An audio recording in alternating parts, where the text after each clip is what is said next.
A very good morning. I'm Smriti Rastogi with Breakfast News. In the next half an hour, we will get you all the latest news and updates of the day. But before that, a quick look at the top headlines. Prime Minister meets secretaries to government, directs them to identify concrete goals for 2022, says have opportunity to transform 1/6 of humanity. India rejects Trump's charge that it signed the Paris deal for the lure of money. Sushma Swaraj says the deal is India's commitment to environment. Pakistani origin man among two attackers named in the London bridge attack case. 3 men carried out the van and knife attack, killing 7 people. No challenge arising out of Gulf split, says India. Yemen and Maldives also joined Saudi Arabia, UAE, Egypt and Bahrain in snapping diplomatic ties with Qatar.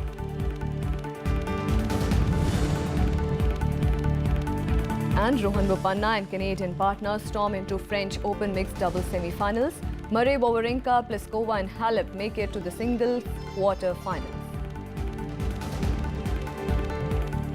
Prime Minister Narendra Modi has asked top bureaucrats to identify concrete goals to be achieved by 2022. He asked them to focus on development of 100 most backward districts in a mission mode through short time frames. While interacting with all the secretaries to the Government of India, Prime Minister Modi asked them to work beyond their respective ministries. According to the statement released by the PMO, the PM said that the bureaucrats had an opportunity to transform the lives of 1/6 of humanity. Underlining their contributions, Prime Minister Modi said that some of the best results in the last 3 years were achieved when the entire government machinery worked as a team. He cited examples of schemes like Jan Dhan Yojana and Mission Indradhanush. On the GST regime to be rolled out from July 1st, he said it would mark a turning point in the country's history and asked the secretaries to prepare for the transition. Union Ministers Rajnath Singh, Arun Jaitley, Sushma Swaraj and Nitin Gadkari also addressed the secretaries. Indian Army's DGMO has told his Pakistani counterpart that appropriate retaliatory action will be taken if Pakistan resorted to unprovoked firing along the line of control in Jammu and Kashmir. The telephonic conversation came on Monday when 4 militants were killed while attempting an attack on a CRPF camp. 4 terrorists were killed by security forces on Monday as they tried to carry out a suicide attack on a CRPF camp in Sambal in Bandipora district. Officials confirmed the heavily armed militants tried to enter the camp of the 45th CRPF battalion around 3:45 am and the terrorists were killed in retaliatory firing. 4 AK-47 rifles and grenades were recovered from the encounter site. The attackers were also reportedly carrying petrol to set the camp on fire. Soon after the incident, security forces cordoned off the area. There were 4 Fedayins involved in this encounter. They attacked the camp, the sentry post and the outer periphery by hurling grenades and by reverting to automatic fire. Our sentries replied immediately and our QRTs and replacements, reinforcements came in, including our company commanders who were on the side. And we were able to engage the Fedayins successfully and we were able to kill 4 Fedayins in an encounter that lasted for about 45 minutes. 4 AK-47 जो इनके पास थी, बाकी इसके अलावा magazines हैं. एक बड़ी खास बात यह है कि पेट्रोल काफ़ी मात्रा में इनके पास से बरामद हुआ है, तो इससे ऐसा लग रहा था कि ये शायद कहीं पे कैंप में घुस के आग लगाने की इनकी कोशिश थी. Home Minister Rajnath Singh lauded the CRPF and Jammu and Kashmir police personnel for their alertness and courage. In another incident, an army Jawan was injured in a landmine blast along the LOC in Poonch. Kashmir has remained tense after the killing of Hizbul commander over a week back, which was followed by shutdown by separatists. Several separatist leaders, including Mirwais Omar Farooq, were also put under house arrest to stop them from holding a meeting at Hardline Hurid Conference Chairman Syed Ali Shah Gilani's residence. The meeting was convened to discuss the NIA raids on separatist leaders for allegedly accepting money from Pakistan to cause unrest in Kashmir. Information Broadcasting Minister Venkaiah Naidu has ruled out the possibility of holding talks with Kashmiri separatists. Naidu also called the separatists destructive and further added to the Hawala money allegations. staying in the country, eating the country's food, serving the cause of others. What is witch hunting? You are an Indian. You have to be loyal to India. How can you call yourself a separatist? That is the question. And moreover, they have been receiving money from across the border. That is the information they got. That's why raids are conducted. If you have no problem, then why should you worry? Meanwhile, Indian Army's Director General of Military Operations, in a telephonic conversation with his Pakistani counterpart, told him that any attempt by the Pakistan military to resort to unprovoked firing along the LOC in Jammu and Kashmir and that infiltrators would be met with appropriate retaliatory actions. He also conveyed India's commitment to ensuring peace and tranquility, contingent on the Pakistan Army's intentions and actions. Bureau Report, Rajya Sabha TV. Meanwhile, External Affairs Minister Sushma Swaraj on Monday reiterated that India wants to resolve all issues with Pakistan through dialogue, but also asserted that talks and terror cannot go hand in hand. The minister made it clear that Kashmir issue can be resolved only bilaterally and Pakistan cannot take it to the International Court of Justice. India will also not accept mediation from any country or organization. She also denied any flip-flop in India's policy on Pakistan. Swaraj was addressing a press conference on completion of 3 years of the government. Kashmir को वो किसी भी तरह से ICJ में नहीं ले जा सकता, क्योंकि कश्मीर के ऊपर शिमला एग्रीमेंट और लाहौर डिक्लेरेशन बहुत ही क्लियर है कि बायलैटरल मुद्दा है और दोनों देश आपस में बैठकर ही निपटाएंगे। जहां तक ये सवाल है कि फिर हम वहां क्यों गए, हम कश्मीर को नहीं ले गए आईसीजे में। हमारे बहुत से मुद्दे कोर्ट में भारत और पाकिस्तान के बीच चल रहे हैं। China plans to continue blocking India's attempts to join the elite nuclear suppliers group, claiming that Delhi's bid has become more complicated under new circumstances. However, China did not elaborate what these circumstances were. The nuclear suppliers group has 48 member countries who control trade in sophisticated civil nuclear technology. China is among the countries that object to India's admission to the bloc.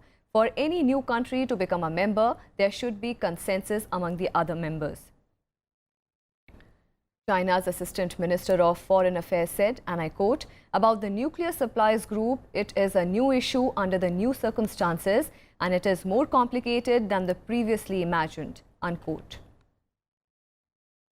Pakistan has also applied for entry to the NSG. Even though China does not openly back Islamabad's entry either, it does group India and Pakistan in the same bracket. NSG rules require that members be signatory of the Non-Proliferation Treaty. Both India and Pakistan are yet to sign that, but it is also notable that India's record of nuclear non-proliferation is in sharp contrast to Pakistan's, something reiterated time and again by countries including the US. हमें 2008 में अलग से ये अधिकार मिल गया, जो हमारी प्रतिबद्धताएं या कमिटमेंट्स हमने उस समय की थी उसको 100% नहीं 101% हमने पूरा किया है। इसीलिए हम इंडिया और पाकिस्तान के उस पर भी उनको बता रहे हैं कि दोनों चीज़ें अलग अलग हैं। रही बातचीत की, तो हमने चाइना को हमेशा एंगेज किया है, हम अब भी एनएसजी के नाते एंगेज कर रहे हैं। बातचीत करके उनको समझाने का सिलसिला केवल भारत ही नहीं करे, भारत के मित्र देश भी करें, इस ओर हम लोग लगे हुए हैं। India has strongly rejected US President Donald Trump's charge against it on climate deal. Reacting to questions on whether India signed the deal under duress or for lure of money, External Affairs Minister Sushma Swaraj said that it was because of its commitment to protect environment. Donald Trump, while pulling out of the accord, had said that India was receiving billions for being part of the deal. Sushma Swaraj reiterated that India's commitment to environment is not recent, but it is part of its culture and ethos. प्रधानमंत्री भी कह चुके हैं, मैं उसमें जोड़कर कहना चाहती हूं कि भारत ने पेरिस समझौते पर हस्ताक्षर ना तो किसी देश के दबाव में किए थे और ना किसी देश के पैसे के लालच में किए थे। लोभ के कारण किए गए हस्ताक्षर नहीं है, ये भय के कारण किए गए हस्ताक्षर नहीं है, ये हमारी पर्यावरण के प्रति प्रतिबद्धता के कारण किए हुए हस्ताक्षर है। और जैसा प्रधानमंत्री ने कहा, वो प्रतिबद्धता आज की नहीं है, वो 5000 वर्ष पुरानी है।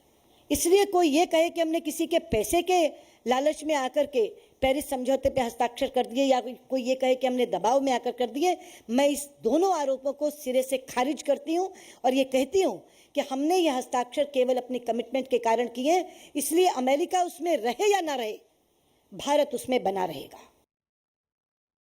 On to some more national news, ISRO added another feather to its cap on Monday, successfully launching India's heaviest communication satellite, the GSAT-19, aboard homegrown GSLV Mark III rocket. The rocket, weighing 640 tons and standing at 43.43 meters, successfully lifted off at 5:28 p.m. from second launch pad at Satish Dhawan Space Center in Sriharikota. The rocket carried along into space the GSAT-19 communication satellite weighing 3,136 kilograms to an altitude of above 179 kilometers above the Earth after just over 16 minutes into the flight. This is the heaviest satellite to be launched on an indigenous rocket. It is expected that one day it will also successfully carry astronauts to space. Up till now, ISRO had to depend on foreign launchers for the communication satellites weighing more than 2,300 kilograms. The GSLV Mark III D1 is capable of lifting payloads of up to 4,000 kilograms into the geosynchronous transfer orbit and 10,000 kilograms into the low Earth orbit. ISRO scientists named the rocket Bahubali, an obedient boy, after its successful launch. It is being hailed as a turning point in the Indian space journey. The agency will work on launching vehicles with electric propulsion system so that large satellites can be sent into space by the agency. The culmination of a large amount of work done over decades, and we are extremely happy that this mission has been successful and it has put GSAT-19 into its orbit, and from the initial parameters we have received, it's a perfect launch, and it has gone into the right perigee, apogee and inclination, and we have already got the information from the satellite that it is being tracked and its health is good. Today's launch is a historic one. It's a game changer actually. It's a game changer. This has brought in India's self-reliance, much required self-reliance in the run of 4-ton class satellite launching from Indian soil itself. We don't have to depend upon any foreign country. This is the significance of this. When you have changed it from ASLV 150 to around 2000 class satellites from PSLV, same excitement is there now when we are changing from 2000 to 4000 class. It's a different class of vehicle altogether with Indian cryogenic technology being fully proven for first time, first flight itself. And wishes poured in after ISRO's successful launch. Prime Minister Narendra Modi congratulated Team ISRO on its success on Twitter and said that the nation is proud of its achievements. President Pranab Mukherjee also took to Twitter to congratulate ISRO on the launch. In a congratulatory message, Vice President Mohammad Hamid Ansari said, and I quote, "The successful launch of the indigenously developed heavy lift space vehicle, including the cryogenic stage, demonstrates India's ability to launch large payloads and opens up the possibility of increased space exploration and its utilization for the benefit of humanity. The flawless launch once again showcases India's capabilities in the field of space, sciences and related technologies. I wish ISRO all the very best for the future," unquote. Congress President Sonia Gandhi also wished ISRO on the successful launch of GSLV Mark III satellite. And the Congress Working Committee, the highest decision-making body of the party, will meet today in the national capital. Among the agenda for the meeting is to discuss the issue of forging a larger opposition unity and Rahul Gandhi's elevation. Meeting after a gap of 7 months, senior members of the CWC in all likelihood would push for appointing Rahul as the next Congress president. At the November 7th meeting, all members, including former Prime Minister Manmohan Singh and senior leader A.K. Antony, had made a strong pitch for Rahul to take over as the reins of the party. CWC is expected to ratify the schedule for the organizational polls. According to the schedule, the next Congress president has to be elected by October 15th. The meeting is being held at a time when the Congress is seeking to unite opposition parties ahead of the presidential elections. And with that, time for a very short break. More news and updates on the other side. Stay with us.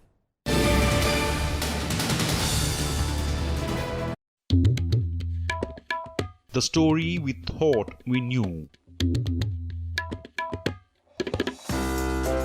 The story of magnificence.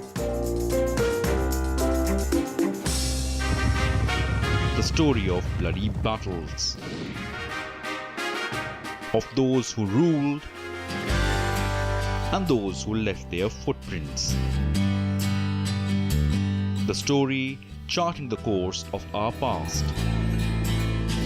Talking history on Rajya Sabha TV.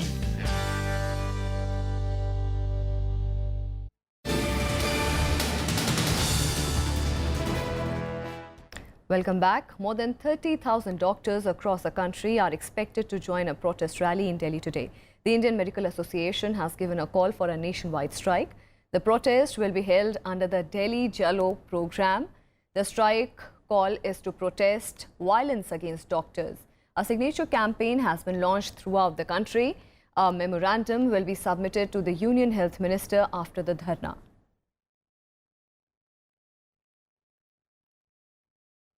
The ongoing farmer strike in Maharashtra received a partial response on Monday, with trucks carrying vegetables arriving in big markets like Pune and Navi Mumbai. All the 15 agriculture produce marketing committees in Nasik district remained closed. A total bandh was observed in Puntamba in Ahmednagar district, the epicenter of the strike, whereas in Ahmednagar district, farmers burnt an effigy of Chief Minister Devendra Fadnavis. Farmers are on strike since June 1st for demands including loan waivers and higher minimum support prices. From June 7th onwards, they are planning to lock up all the offices of the MLAs and MPs in the state. Despite the government announcing a loan waiver for the marginal farmers on Saturday, the agitation has continued. The umbrella group of agitating farmers in Maharashtra has threatened to intensify the stir by locking down government offices. The Maharashtra Congress demanded a special session of the legislature for the discussion on the situation. And some respite is predicted for Delhi from the simmering heat. The Met Department has forecast rainfall today. This comes after an intense heat wave over the past couple of days. Delhi recorded 44.6 degrees Celsius on Monday. Jhansi in Uttar Pradesh reeled at 47.2 degrees Celsius. Haryana continued to reel under the blistering heat, with Amritsar being the hottest in the two states at 46 degrees Celsius. The weather in Rajasthan remained dry and temperatures fell by 1 or 2 degrees in most places. Dabok received 2 centimeters of rainfall since yesterday, and Churu was the hottest at 45.5 degrees Celsius. Cloudy and windy conditions brought the temperatures down in some places of Bihar. Gaya was the hottest place in the state, recording a maximum 38.5 degrees Celsius. Some places in Odisha witnessed a drop in the mercury following rains, even as western parts of the state continued to sizzle. Meanwhile, rainfall occurred in parts of Andaman and Nicobar Islands, Lakshadweep, Kerala, coastal Karnataka and isolated parts of Assam, Meghalaya and Chhattisgarh. उल्टी दस्त के रोगी और बुखार के रोगी काफ़ी मात्रा में हैं। अब इनमें से कुछ को गर्मी की वजह से, क्योंकि तापमान बहुत ज़्यादा बढ़ रहा है इस समय, तो टेम्परेचर नॉर्मल भी एकदम से बढ़ जाता है। ख़ास तौर से जो लोग एकदम भरी दोपहरी में निकल लेते हैं घर से बाहर। गर्मी की वजह से बहुत दिक्कत हो रही है, चक्कर भी आ रहे हैं और दिल घबरा रहा है, उठा नहीं जा रहा है। बहुत बेहाल होए पे हैं गर्मी नाल, बहुत बुरा हाल है वीरे। कॉलेज आउंदा जमा ही दिल नहीं करदा, एग्जाम करके आना पै रिहा वा। And shifting our focus on the international front, Nepal's parliament will vote today to elect veteran politician Sher Bahadur Deoba as the 40th Prime Minister of Nepal. The voting was originally scheduled for Sunday, but was postponed after the main political parties failed to forge a consensus to conduct House proceedings. Deoba, whose name was recommended by outgoing Prime Minister Prachanda, needs to secure 297 votes in a 593-member strong parliament to prove his majority. Prachanda has resigned on May 24th after a brief stint of 9 months, honouring a power-sharing agreement with the ruling coalition partner Nepali Congress. India has said that it won't be impacted by some Gulf countries cutting off diplomatic ties with Qatar. The Gulf states banned their citizens from traveling to Qatar and ordered Qatari citizens to leave within 14 days. Land and sea links have also been halted to the country. Two key factors drove Gulf nations' decisions: Qatar's ties to Islamist groups and the role of Iran, Saudi Arabia's regional rival. Biggest diplomatic crisis to hit the Gulf region unfolds, with several Gulf countries cutting off diplomatic ties with Qatar, accusing the nation of supporting extremism in the region. On Monday, the effect started to show, with Saudi and UAE airlines suspending all flights to and from Doha, the capital of Qatar. The other airways in the rest of the countries involved will follow suit. Qatari visitors and residents have been given 2 weeks to leave these nations. Land and sea links have also been halted. Qatar also hit back with its airways, saying it will suspend all flights to these nations. كان عندي حجز للسفر لمدينة ميلانو في إيطاليا، وبعد القرارات اللي حصلت هذه جيت استفسر وش الحاصل الآن، هل على أساس تستردون التذكرة، نغير الرحلة كذا كذا بس، فأخبروني الأخوان. Apart from 3 Gulf countries, Bahrain, Saudi Arabia and the UAE, Egypt, Yemen and the Maldives also cut ties with Qatar. Saudi Arabia took it one step further by closing down a local office of Qatar's influential Al Jazeera TV channel. Qatar has called the charge unjustified and baseless. US and other nations have called on all sides to resolve their differences. Look, the president's committed to continuing to have conversations with all of the people involved in that process, with all of those countries.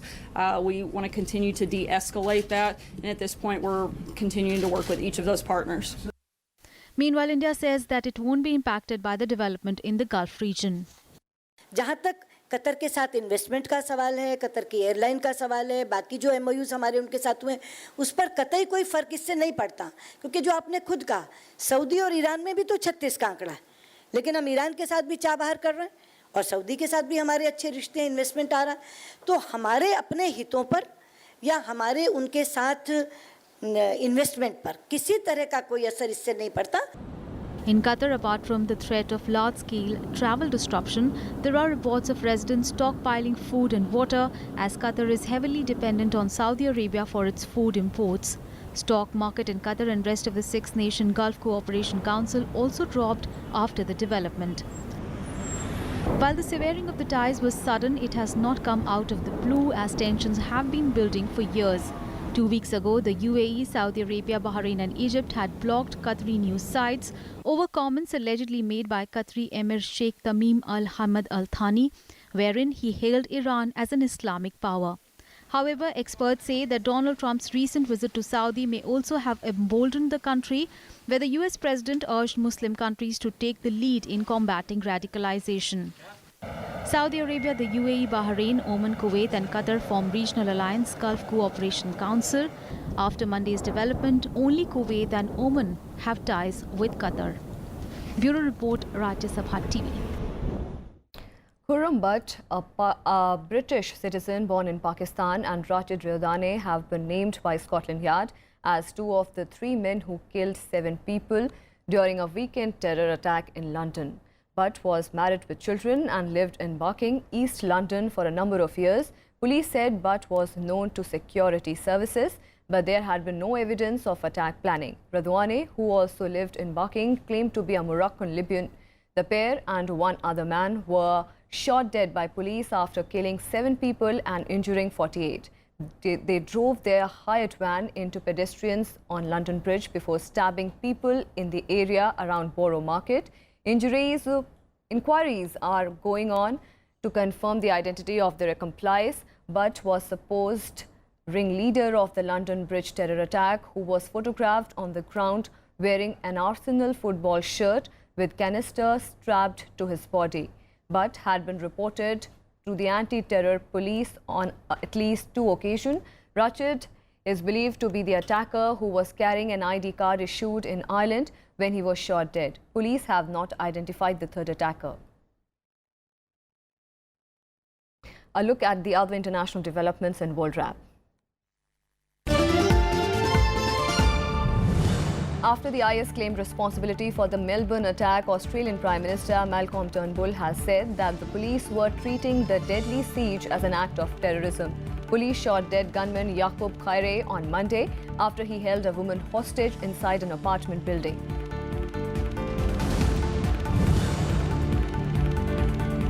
According to the White House, President Donald Trump will not use executive privilege to try to block former FBI Director James Comey's Senate testimony this week. On Thursday, Comey will speak to an open hearing of the Senate Intelligence Committee, followed by a closed session. The hearing is part of the panel's probe into the alleged Russian in the 2016 election and any possible ties between Trump campaign and the Kremlin.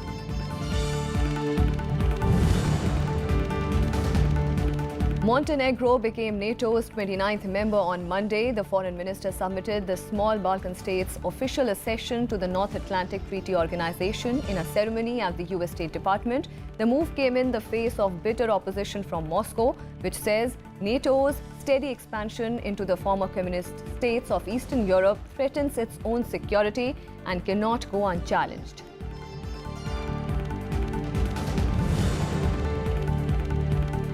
An Army veteran went on a shooting spree at his former workplace in the US state of Florida after being fired from his job. 5 of his colleagues, including a woman, were killed in the shooting, after which he turned the gun on himself. The shooting comes a weekend ahead of the anniversary of the Pulse nightclub massacre in Orlando. On to sports. India's Rohan Bopanna and his Canadian partner Gabriela Dabrowski stormed into the semi-finals of the mixed doubles event of the French Open.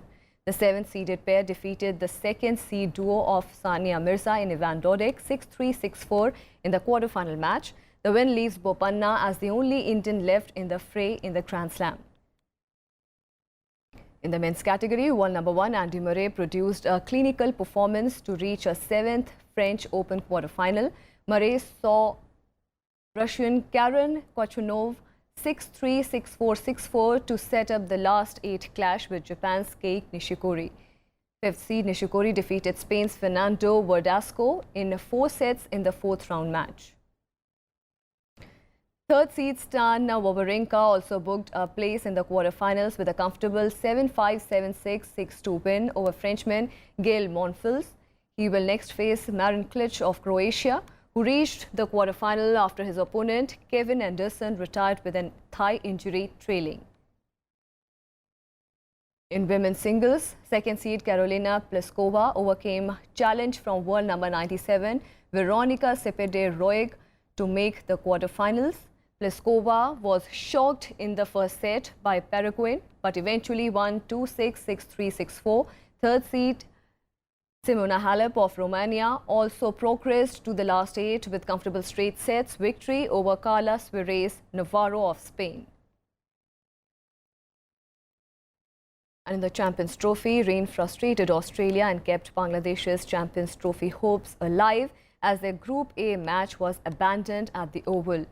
Choosing to bat first, Bangladesh struggled with their batting and were bowled out for just 182 runs, with pacer Mitchell Starc picking up 4 wickets for Australia.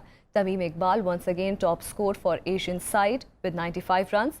Chasing the target, Australia reached 83 for 1 before rain arrived after 16 overs, 4 short of the number needed for a result. The result leaves Australia with 2 points from 2 games. Their first game against New Zealand was also abandoned due to rain. Bangladesh are still in contention for the semi-final spot with 1 point from 2 games. In today's encounter, host England will take on New Zealand at Cardiff. England had won their opening encounter against Bangladesh, and a victory today will ensure them a semi-final berth. New Zealand, on the other hand, will look for their first win of the tournament after their first match against Australia was washed out due to rain. And that's all we have for you in this edition of Breakfast News. Keep watching Rajya Sabha television.